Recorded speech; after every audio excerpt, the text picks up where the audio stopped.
Hello friends, welcome to my YouTube channel right to education. मैं मर्जी। तो friends, यहाँ पर हम बात करने वाले हैं 7वें चरण की शिक्षक बहाली को लेकर। तो आपको पता है कि 7वें चरण की शिक्षक बहाली में जो है यहाँ पर आप देखेंगे तो 1,65,000 के लमसम जो है वो आपकी शिक्षकों की बहाली होगी, जो कि आपको पता है कक्षा 1 से 8 तक के लिए जो है वो आपके अगस्त से जो है वो इसका प्रक्रिया जो है वो आपका स्टार्ट हो जाएगा। तो यहाँ पर जो है इसके बारे में हम देखेंगे। फिर यहाँ पर बता दें कि एक विद्यालय में जो है वो आपके मिनिमम 2 ही टीचर जो है वो आपके रह पाएंगे। तो एक इस तरीके से है।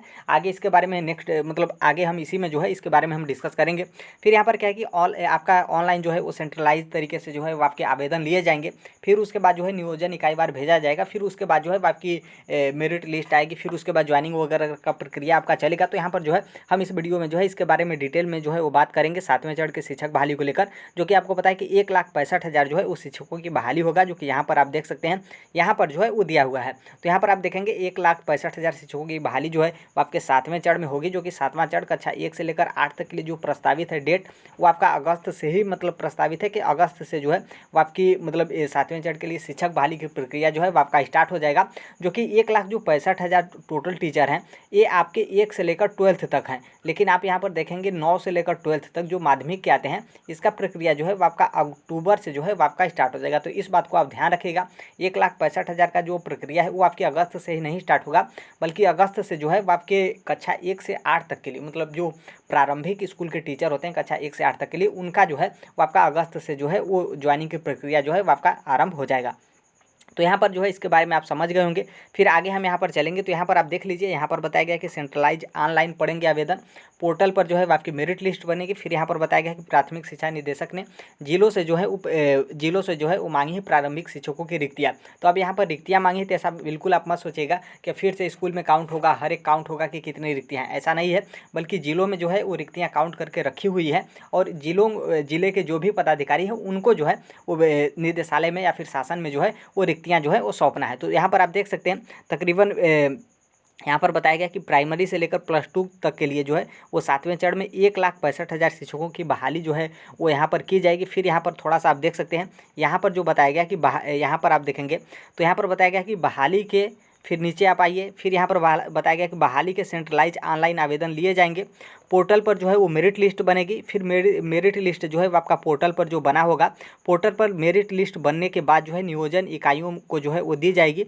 हालांकि विश्वसनीय सूत्रों की माने तो रिक्तियाँ जो हैं वो बढ़ भी सकती हैं, घट भी सकती हैं। आपको पता है कि रिक्तियाँ जो है वो आपकी घटती बढ़ती रहती हैं, जो कि गवर्नमेंट खुद नोटिफिकेशन देता है कि फिक्स जो है वो कोई आपका डाटा नहीं मतलब रिक्तियाँ नहीं होती हैं, उसमें जो है बढ़ोतरी घटोतरी होता रहता है। तो इतना आप समझ जाइए कि जो रिक्तियाँ हैं वो आपकी घटेंगे ही, इससे ज़्यादा आपके टीचर जो है वो नहीं बढ़ेंगे। तो यहाँ पर जो है वो आपने देख लिया। फिर यहाँ पर बताया गया कि 7वें चरण की नियुक्ति की तैयारियों के लिए जो है वो राज्य के सरकारी प्राइमरी मिडिल स्कूलों में जो है शिक्षकों के खाली पदों का ब्यौरा जो है वो जिलों से मांगा गया है। तो फिर से जो है वो यहाँ पर रिक्तियाँ इकट्ठा नहीं करना है, बल्कि हर एक जिला जो है वो रिक्तियाँ इकट्ठा कर लिया है और विभाग को जो है वो रिक्तियाँ जो है वो सौंप रहा है।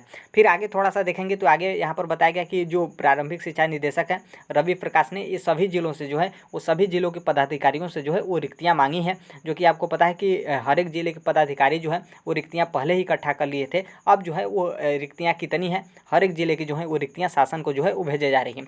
थोड़ा सा यहाँ पर आप देखेंगे जो कि इसमें जो है वो महत्वपूर्ण पॉइंट जो है वो दिया गया है।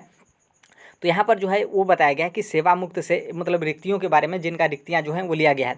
तो सेवा मुक्त से हुई रिक्ति तथा छात्र शिक्षक अनुपात के आधार पर आधार मानकर जो है वो रिक्तियाँ भेजी हैं। इसके मद्देनज़र प्राथमिक शिक्षा निदेशक रवि प्रकाश द्वारा जो है वो सभी जिलों के जिला शिक्षा पदाधिकारियों एवं जिला कार्यक्रम पदाधिकारियों स्थापना से कहा है कि जिन विद्यालयों में जो है छात्र शिक्षक अनुपात में जो है पर्याप्त हैं अथवा शिक्षक अधिक हैं, उन विद्यालयों में जो है शिक्षकों की आवश्यकता जो है वो शून्य रखी जाए। शून्य का मतलब ये नहीं है कि वहाँ पर बिल्कुल टीचर नहीं होंगे, मतलब यहाँ पर बताया गया कि छात्र शिक्षक अनुपात में जो है उस विद्यालय में जो है यदि शिक्षक अधिक हैं, मतलब मान लीजिए किसी विद्यालय में जो है वो छात्र शिक्षक अनुपात के आधार पर वहाँ पर टीचर अधिक हैं, तो वहाँ पर जो है वो रिक्तियों की संख्या जो है वो शून्य रखी जाए। मतलब वहाँ पर जो जितने भी टीचर काम कर रहे हैं वही टीचर जो है वो काम कर रहे हैं। अब उसमें जो है उस विद्यालय में जो है नई शिक्षक की बहाली नहीं होगी, यहाँ पर जो है इसका मतलब ये है। फिर आगे देखेंगे तो यहाँ पर बताया गया कि 1ली से 5वीं तक के लिए जो है आरटीआई एक्ट के आलोक में नामांकित छात्र की तुलना में शिक्षक के रिक्त पद की गणना की जाएगी। उल्लेखनीय है कि प्रत्येक प्राथमिक विद्यालय में जो है न्यूनतम 2 शिक्षक का पद जो है वो आपका होगा। तो यहाँ से आप समझ सकते हैं, जो कि हमने पहले ही इसके बारे में डिस्कस किया कि किसी भी विद्यालय में जो है वो आपकी न्यूनतम 2 पद जो हैं वो रहेंगे। तो यहाँ पर आप देखेंगे, यहाँ पर साफ साफ बताया गया कि प्रत्येक प्राथमिक विद्यालय में जो है वो न्यूनतम 2 पद होंगे तथा शिक्षक की अधिकतम संख्या की गणना जो है गणना नामांकित छात्र संख्या के आधार पर की जाएगी। प्राथमिक शिक्षा निदेशक द्वारा जो है वो दिए गए निर्देश में जिला शिक्षा पदाधिकारियों एवं जिला कार्यक्रम पदाधिकारियों जो भी हैं इनको जो है वो पालन करना है, यहाँ पर जो है वो बताया गया है।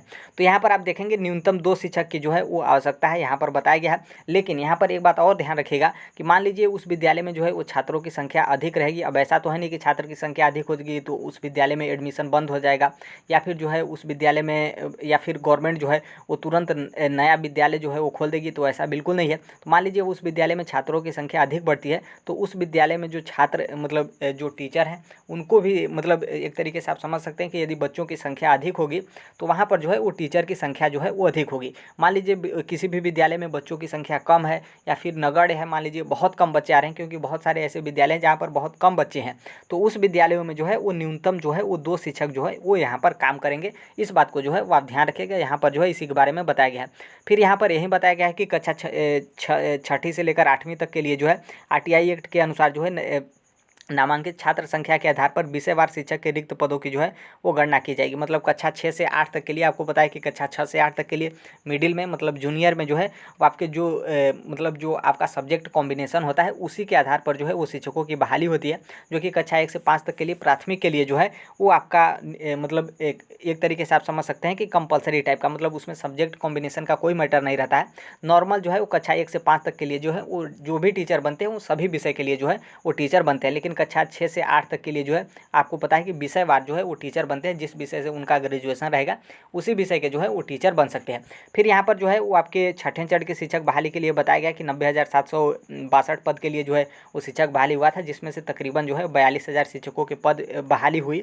इसके साथ ही जो है वो तकरीबन 48,000 पद जो है वो खाली रह गए। इसलिए गवर्नमेंट जो है इस बार जो है वो आपके इस तरीके से नियोजन कर रही है ताकि सीट जो है जिस तरीके से छठे चरण में बचा उस तरीके से न बचे। ऐसा नहीं है कि छठे चरण में अयोग्य लोग थे, बहुत सारे लोग जो हैं वो ऑलरेडी क्वालिफाइड थे, लेकिन उसके बावजूद भी जो है उनका नहीं चयन हो पाया। आपको पता है कि बहुत जगह इस तरीके से मतलब जो ऑफलाइन फॉर्म लिया गया था फिर हर एक नियोजनवार, तो इस तरीके से बहुत सारे लोग इधर उधर फॉर्म भर दिए थे, कहीं किसी का डबल सिलेक्शन हो गया था तो किसी का जो है इसी तरीके से छूट गया, फिर वो वहाँ से ज्वाइनिंग छोड़ दिया तो वहाँ पर सीट बच गया। तो इस तरीके से तकरीबन आप देखेंगे छठे चरण का जो है 48,000 शिक्षक के पद जो है वो खाली रह गए। तो इसलिए गवर्नमेंट जो है इस बार ये गलती दोहराना नहीं चाहती है, इसलिए चाहती है कि जितने भी टीचर हैं उनकी बहाली हो जाए और जितने भी शिक्षक के पद रिक्त हैं सभी पदों पे भर्ती जो है वो हो जाए और सभी टीचर जो है वो अपने अपनी जगह पे जो है वो काम करें। तो फ्रेंड्स ये जो था आपके 7वें चरण के शिक्षक बहाली को लेकर था, जो कि हमने सब मैटर बता दिया आपको कि जो है इसका कक्षा 6 से 8 तक के लिए जो है वो आपके अगस्त से जो है उसकी मतलब प्रक्रिया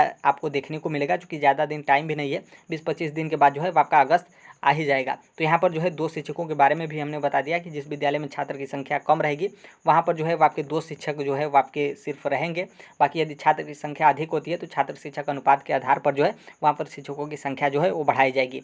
जिन विद्यालय में जो है पहले से ही अधिक शिक्षक हैं वहाँ पर जो है वहाँ पर शिक्षकों की संख्या शून्य की जाएगी, मतलब वहाँ पर जो है जो पहले से काम कर रहे थे शिक्षक वहीं रहेंगे। अब वहाँ पर जो है उस विद्यालय में नए शिक्षक जो है ऐड नहीं होंगे। फिर यहाँ पर बताया गया है ऑनलाइन के बारे में, तो ऑनलाइन ही आवेदन इस बार आपके लिए जाएंगे, जो कि बहुत ही ज़्यादा बेटर है, क्योंकि प्रखंड वाइज होता था तो बहुत सारे लोग अलग अलग प्रखंड में जो है वो जाकर अपना फॉर्म वगैरह जो है भर देते थे या फिर भरवा देते थे, तो इस तरीके से बहुत सीटें जो हैं वो बर्बाद हो जाती थी। तो इसलिए गवर्नमेंट भी जो है बहुत अच्छा स्टेप लिया है, ताकि ऑनलाइन में आपका पता है कि ऑफलाइन में बहुत धांधली वगैरह भी हुआ था, पैसा वैसा वगैरह का मैटर बहुत सारे लोग शेयर किए थे, तो ऑनलाइन में इस तरीके का नहीं होगा। अब बाकी देखिए अब फाइनल जो इसका नोटिफिकेशन है आने के बाद कन्फर्म हो जाएगा कि किस तरीके से गवर्नमेंट जो है वो आपके 7वें चरण की शिक्षक बहाली करी है, जिसमें जो है 1,65,000 से भी अधिक शिक्षकों की नियुक्ति जो है वो यहाँ पर दी जाएगी। तो फ्रेंड्स 7वें चरण के शिक्षक बहाली से आप जुड़े हैं, अभी तक चैनल सब्सक्राइब नहीं किए तो बिल्कुल कर लीजिएगा।